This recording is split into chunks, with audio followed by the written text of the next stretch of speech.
Hariom director sugar mill जो इसी गांव से है, सर्वसम्मति से चुने गए थे। आज भारतीय जनता पार्टी इन्होंने ज्वाइन की है। भारतीय जनता पार्टी मुख्यमंत्री जी के यहाँ आगमन से प्रभावित होकर आज ये पार्टी ज्वाइन की है। मैं पार्टी का अध्यक्ष होने के नाते इनका स्वागत करता हूँ, इनका धन्यवाद करता हूँ। अब मैं निवेदन करूंगा आदरणीय मुख्यमंत्री जी की, भारत माता की।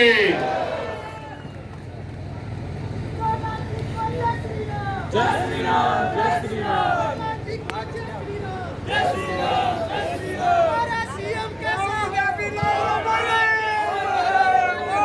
बिलाल मरे, बिलाल खट्टर जिंदाबाद, बिलाल खट्टर जिंदाबाद। चलिए, आपका बड़ौदा वासियों का दम जरा आपके गले से, आपकी छाती से पता लगना चाहिए। मेरे साथ भाई थारा भी दम देख लिया खिलाड़ियों को नौकरी देने के लिए। धन्यवाद, बहुत अच्छा लगा। जरा आपका दम, आवाज जो है देखता हूं कहां तक पहुंचती है। यहां से बहुत दूर तक पहुंचानी है, चंडीगढ़ तक, क्योंकि योगेश्वर भाई चंडीगढ़ पहुंचेंगे तो हमारी आवाज पहले पहुंच जाए। ठीक है? भारत माता की। पानीपत पार हुई है। भारत माता की। जीरकपुर रह गई, अभी चंडीगढ़ नहीं पहुंची। भारत माता की। धन्यवाद।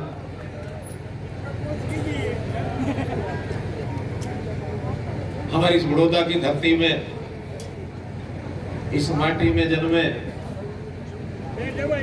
न केवल हरियाणा बल्कि देश का भी नाम रोशन करते हुए अंतर्राष्ट्रीय ख्याति प्राप्त हमारे पहलवान, यहाँ के अपने गठबंधन के प्रत्याशी भाई योगेंद्र पहलवान जी, हमारे सभी सांसद जो यहाँ से अब अगले कार्यक्रम में चले गए हैं, उस उपस्थित सभी विधायकगण, सभी अन्य दोनों पार्टियों के नेतागण, उपस्थित बुजुर्गों, नौजवान साथियों, माताओं बहनों, पत्रकार छायाकार मित्रों, सबसे पहले बड़ौदा की ये भूमि, इसको मैं नमन करता हूं,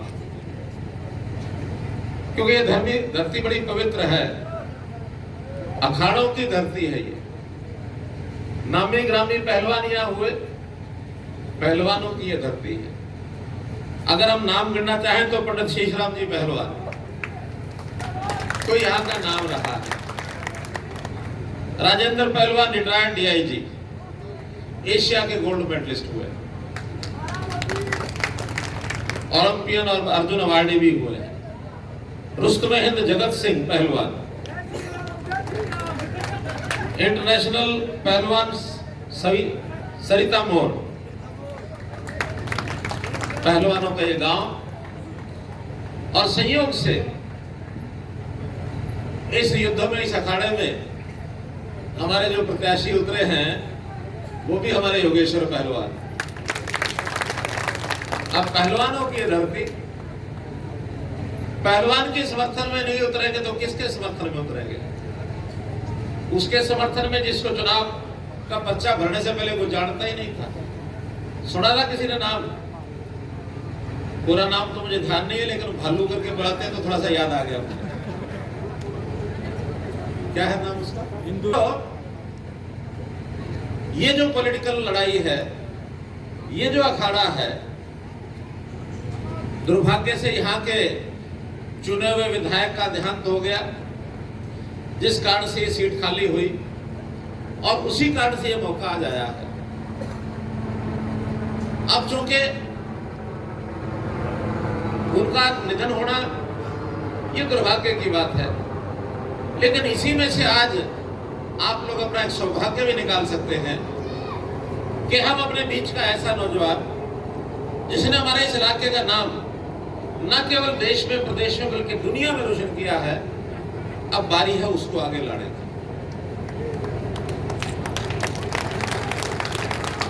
अगर आप लोग इस काम को कर देते हैं तो जितना पिछले 4 महीने में आपने हमारे संकल्प को देखा, वो संकल्प भी क्यों लिया था उसकी आपको जानकारियां शायद अखबारों में हुई होंगी। जब ये सीट खाली हुई तो 4 महीने पहले मैं एक बार आया था, कुछ गांव में गया था। वहां एक आदमी ने कहा कि हमारे तो एमएलए नहीं है कोई भी। मैंने कहा सुनो, किसी भी कारण से कभी भी कोई सीट जब खाली हो जाती है तो आप उस सीट को मत मानना कि वहां कोई एमएलए नहीं है। लीडर ऑफ द हाउस, सदन का नेता इस नाते से मैं आज से आपका एमएलए हूं, ये मैंने उनको कहा। और उसके बाद लगातार सब चमन के चमन गांव में 66 की 66 पंचायतों में हमने अपने कार्यकर्ताओं को, जेजेपी के कार्यकर्ताओं को भेज करके वहां के जितने काम है सब मंगवाए। अच्छी बड़ी संख्या में काम हमको मिले और उन कामों के लिए इन 4 महीने का पूरा उपयोग किया। चाहे वो पीने के पानी की समस्या थी, चाहे बरसात के पानी का भराव, उस पानी को खाली कराने की बात थी, चाहे सिंचाई के पानी की बात थी, ड्रेन नंबर 8 में पानी डालने की बात थी, चाहे पर यहाँ शिक्षा के नाते से जितने भी और नए इंस्टीट्यूट खोलने थे, संस्थान खोलने थे, उनके लिए हमने घोषणा की। उसमें आपका बड़ौदा का एक महिलाओं का कॉलेज भी है, इसकी भी हमने घोषणा की। बुटाना का जनता कॉलेज, उसको यूनिवर्सिटी में बदला जाए। बात तो ये बहुत सालों से चल रही थी, लेकिन संयोग से बुटाना के लोग आए कि हमारी ये मांग है। हमने कहा मंजूर, ये भी क्योंकि हमने शिक्षा के अंदर सारे प्रदेश में पिछले 5 सालों में 6 सालों में बहुत काम किए। महिला शिक्षा में तो बहुत ही किए। हमने अपने आने के बाद 48 महिला कॉलेज हरियाणा में बनाए हैं, जो कांग्रेस के पिछले शासन में 48 साल हरियाणा बनने के बाद वो 48 ही बने थे, उतने ही हमने 6 साल में बना दिए, उतने ही 6 साल में।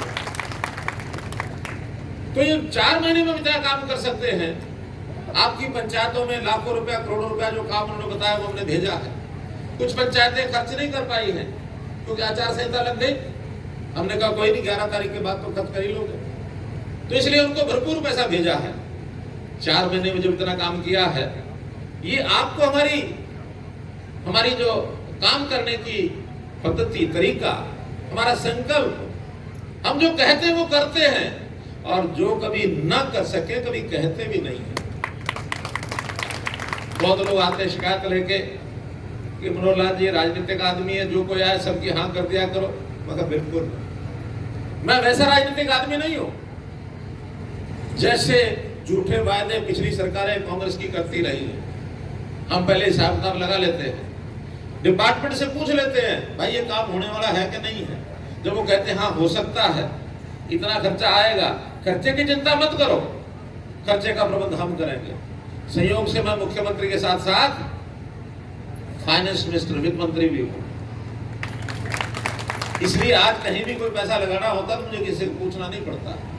165 करोड़ रुपया 4 महीने में, पिछले 6 साल में तो सैकड़ों करोड़ रुपया आया ही आया है। इस 4 महीने में 165 करोड़ रुपया इस विधानसभा में लगाया है। तो मित्रों, मैं आपसे वायदा करता हूं कि जब योगेश्वर भाई जब ये विधायक बनेंगे, चैन से नहीं बैठेंगे। आपसे गांव-गांव जाकर पूछेंगे क्या समस्या है, क्या डिमांड है, क्या आवश्यकता है गांव की, ये बताओ। आधी रात को भी आएंगे तो इन पर हमारा इतना भरोसा, बिना देखे कागज पर साइन कर देंगे, ले जाओ। चैन से नहीं बैठेंगे, बैठ गए तो बैठने नहीं दूंगा। अगर ये चैन से बैठने लगेगा तो बैठने नहीं दूंगा। मैं एक ओएसडी अपना स्पेशल लगा दूंगा कि भाई बड़ौदा के इतने काम हैं, योगेश्वर को पकड़ जाके लेके आ, अरे लेके आ। आखिर काम करने की मनस से हमने हरियाणा में भी ऐसे ही काम किए। इस समय हमारा बजट पहले से अपेक्षा बहुत बड़ा हो गया है, और संयोग से हमने बड़े सिस्टम से काम किया, भ्रष्टाचार को दूर किया। इसमें से भ्रष्टाचार में बहुत पैसा लीक हो जाता था, कम से कम 30-40% पैसा तो चला ही जाता था। हमने चाहे वो रजिस्ट्रियों के मामले हो, चाहे वो कमेटियों के मामले हो, पंचायतों के मामले हो, और कोई भी काम हो, उसके सारे सिस्टम जो पहले कमीशनें जाती थी, कमिश्नर सब की सब कटवा दी हमने, बंद करवा दी। सारी बंद होगी ऐसी मेरी कोई गारंटी नहीं है। अभी हम लगे हुए हैं। पिछले दिनों में ट्रांसपोर्ट में हमने देखा आरटीए ऑफिस के अंदर गड़बड़ियां चल रही हैं। सारे आरटीए ऑफिस के अफसर बदल दिए, कर्मचारी बदल दिए, सब बदल दिए, सारे बदल दिए कि इनके अगर नेटवर्क टूटना चाहिए, और निगरानी पर आदमी लगा दिए, अलग से डिस्ट्रिक्ट ट्रांसपोर्ट ऑफिसर लगा दिए। अब आरटीए जो है अलग डिस्ट्रिक्ट और ट्रांसपोर्ट ऑफिसर के नाते काम करेंगे। इससे पहले जब पता लगा तहसीलों में भ्रष्टाचार हो रहा है, उसके सॉफ्टवेयर को ठीक करने के लिए उनका 1 महीना लगेगा। हमने सब रजिस्ट्रियां बंद कर दो, पहले इसको ठीक करो। किसानों की कितने ही काम किसानों के लिए हमने किए, चाहे उसके अंदर मुआवजा देने की बात आए। पिछले 6 साल के अंदर 4800 करोड़ रुपया मुआवजा गया है। यहां भी उन्हीं दिनों में जो तकलीफ होती है हम तुरंत पहुंच जाते हैं।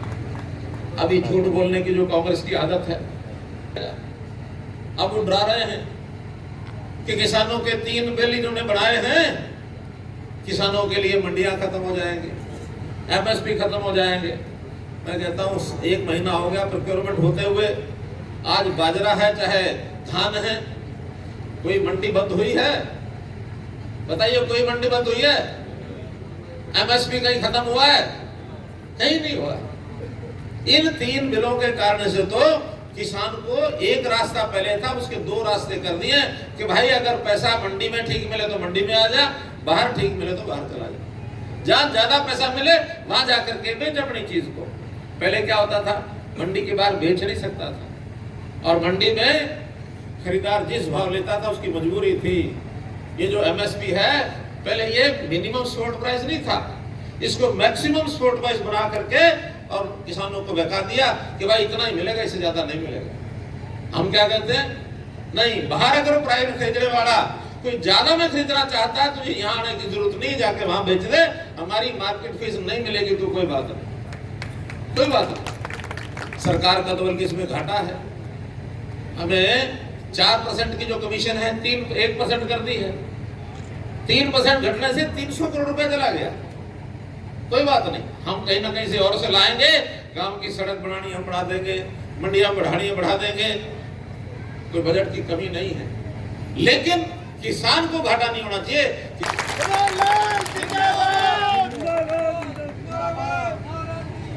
इसलिए इस कांग्रेस के झूठ से बचना चाहिए। और ये आज से नहीं बोलने लगी है, सत्ता जब से ये बाहर हुए सत्ता से तड़पते हैं, जैसे मछली होती है ना, बिना पानी के उसको बाहर निकाल दिया जाए कैसे वो तड़पती है, ऐसे तड़पते हैं सत्ता के बाद। क्यों? सत्ता इनके लिए भोग का एक लालसा का विषय है, भोगते हैं सत्ता को, भ्रष्टाचार में से घर भरते हैं, अपने रिश्तेदारों के, अपनी पार्टी के लोगों के। कितने सने पड़े ऊपर से लेकर नीचे तक, कितने मुकदमे, सीबीआई, जेलें, पता नहीं क्या क्या हुआ।